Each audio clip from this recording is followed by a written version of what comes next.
So here's an interesting issue that can come up on some of these earlier Leafs, the power brake system failing to operate. Usually find it's down to a weak 12-volt battery, but it can be down to the brake control module, it can be down to the brake stroke sensor. There's a number of things, but anyway, the car is live and the brake system has basically lost all its power. So when you press the brake pedal, you get all sorts of strange noises, but what you need to be aware of is the fact that the braking system does function. It only just doesn't have the power assistance. So we're going to drive this now, show that we can get some speed on it. Everything's as expected. The traction control doesn't work either when this fault occurs, but putting my foot on the brake, you get the noises, but it does come to a halt perfectly safely. All is good. So we have this ZE0 Leaf in today with the infamous brake warning lights that come up on the dashboard, which switch off the booster, but the actual hydraulic brakes still stay working. They're just very heavy and it's a big long brake pedal travel. The most common cause is dirty connectors on the brake booster, which unfortunately is hidden way down in there underneath the scuttle. So the first thing for me to do is to take the wipers and the scuttle top off, and then the bottom part of the scuttle will come off. But as with all work on the Leaf, the very first thing is to disconnect the 12-volt battery. So the 12-volt battery is disconnected. Next thing is to pop off the wiper arms. Just going to get rid of this plumb that's stuck in here. So they have plastic caps over the bolts here. I find the easiest thing is just a little spike tool to go in the back of the cap here, and then you can just lift the cap up like that, watching where it flies. Yeah, this one's stopped here. And then there's just a couple of 14mm nuts to undo, and then we can lift the arms up and take them off. But it's easier to do that once the bonnet's been shut. I'll show you.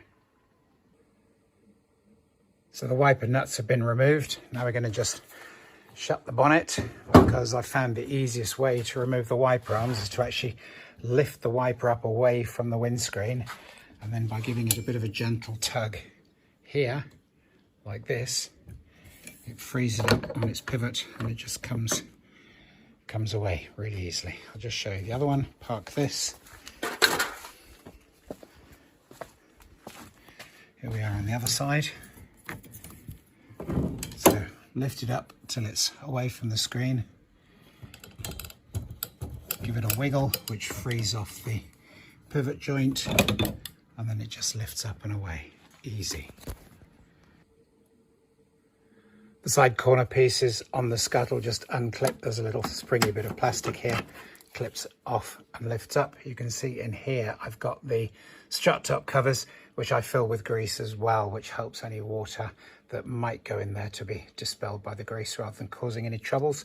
So this scuttle cover, there's a little retainer like this each side, and then they have these black plastic clips. The theory is that you press on the middle here, top and bottom, so I use a pair of pliers, and then you can just withdraw the clip. I'll show you a little trick with these clips in a second. So as the clips get old, they often break, and it's also entirely possible to drop some so that they go down into the kind of motor bay here and get caught by the under trays. It's much easier not to go lifting the car up and taking the under tray off, just to replace it. So I always carry these in stock. I've got some used ones here, obviously, which I have recovered on later occasions when I've taken the under trays off, but you can see how they've got a couple of little teeth there, which are what you release by squeezing here with the pliers.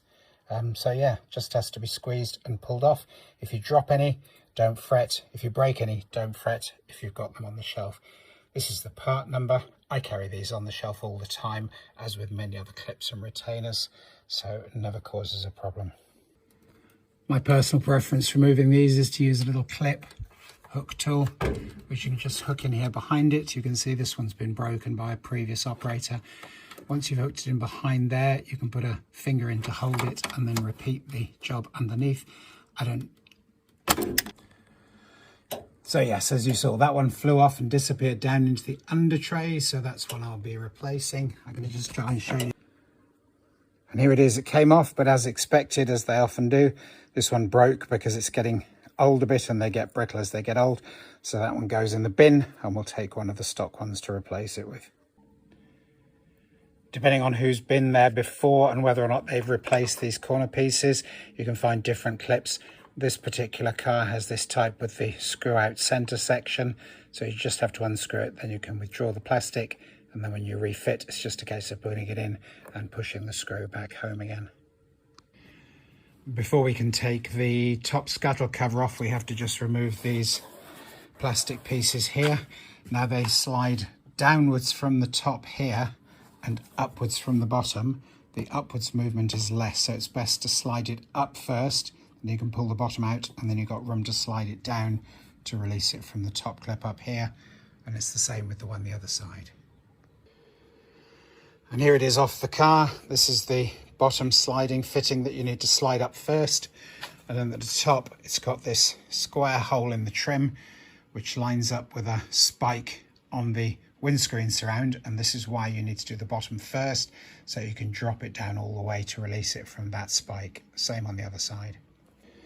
Once those side trims are off, this plastic scuttle cover will just slide off. You have to watch out for the windscreen washer pipe on this side because it's connected to the top where the washers bolt in. There's usually, there we go, there's a little connector in the middle there, so you can just unplug it and take the scuttle top cover away with the windscreen washers and the piping all connected.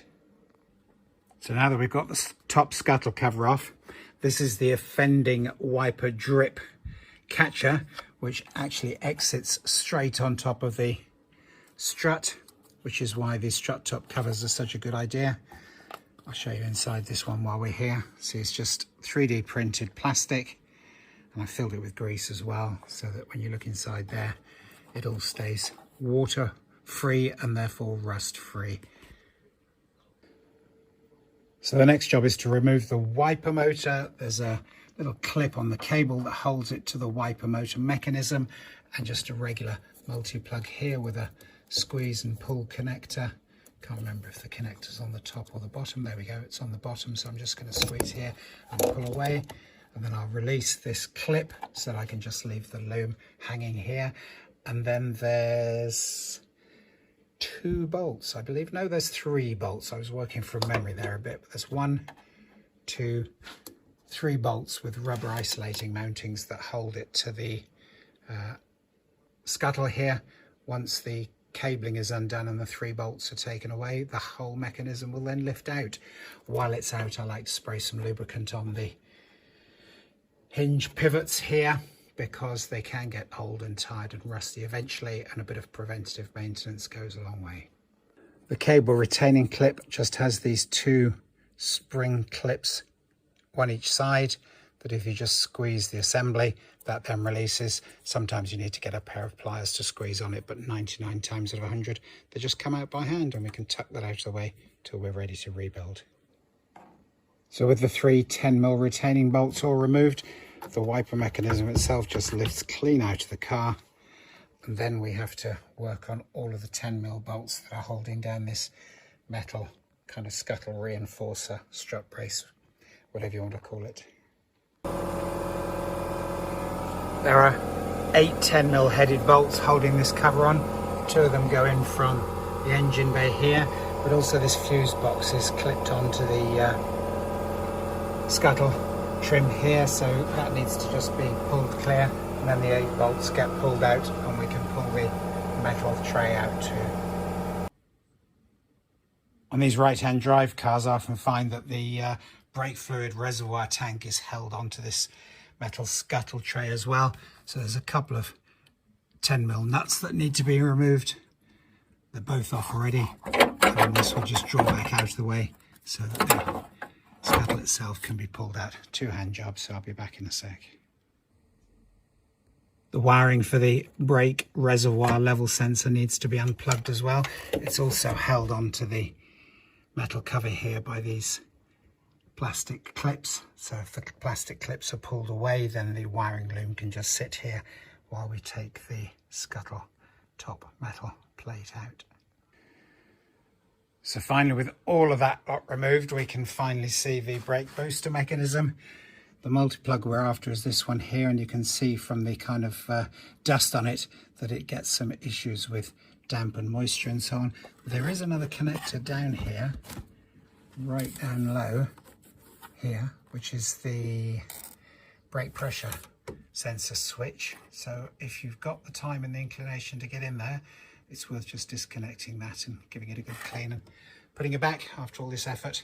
Definitely worthwhile.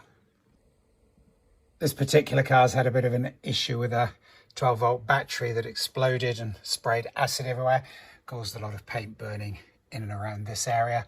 So while I've got all this lot out, I've taken the time to give it a quick spray of body colour just to make it look that bit better when it's all put back together. It's not vital, but it all helps.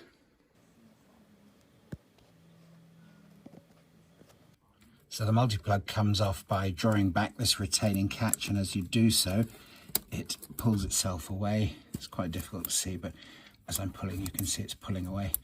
All we're going to do is just pull it back, clean up the contacts, put it back in position, and we'll do the same for the brake pressure sensor switch connection down there.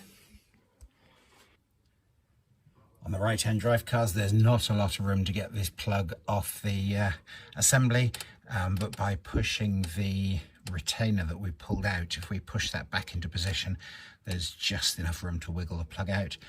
I'll get some contact cleaner spray in there and probably some WD-40 as well for long-term protection, and then we'll head on to the other switch. Okay, that's all done in there. Now before we put this metal scuttle top back in, or whatever you want to call it, it's worth checking that this foam seal that goes all the way around is continuous, because this is what stops when there's excess rainwater or anything. This is what stops that water from running down inside there at the back and getting all over all the gubbins that's there. Clearly water and electric, not good long term, so just make sure the seal is good, and then we can bolt this back in. So the panel's positioned back in again. What I've found is that it's worth getting all of the bolts in loose to start with, because there's a bit of flexibility in the alignment. Also, I like to use a dab of copper slip grease on the bolts to make sure that whoever's in here next has a much easier time of it, and they're much less likely to rust in. You can see some of them have got some rather nasty heads and so on. So yeah, I'll get all the retaining bolts put back in. I'll put back the wiring loom, replace the relay, refit the brake header tank, not forgetting obviously to reconnect the level sensor, and then the wiper motor can go back in, plug back in, and then all the plastic scuttles, the reverse of assembly really, so I'm not going to bore you with all of that. Hello, thank you for watching my videos. I'd very much appreciate a subscribe and a like if you feel that way, because it helps me to keep producing this content for you.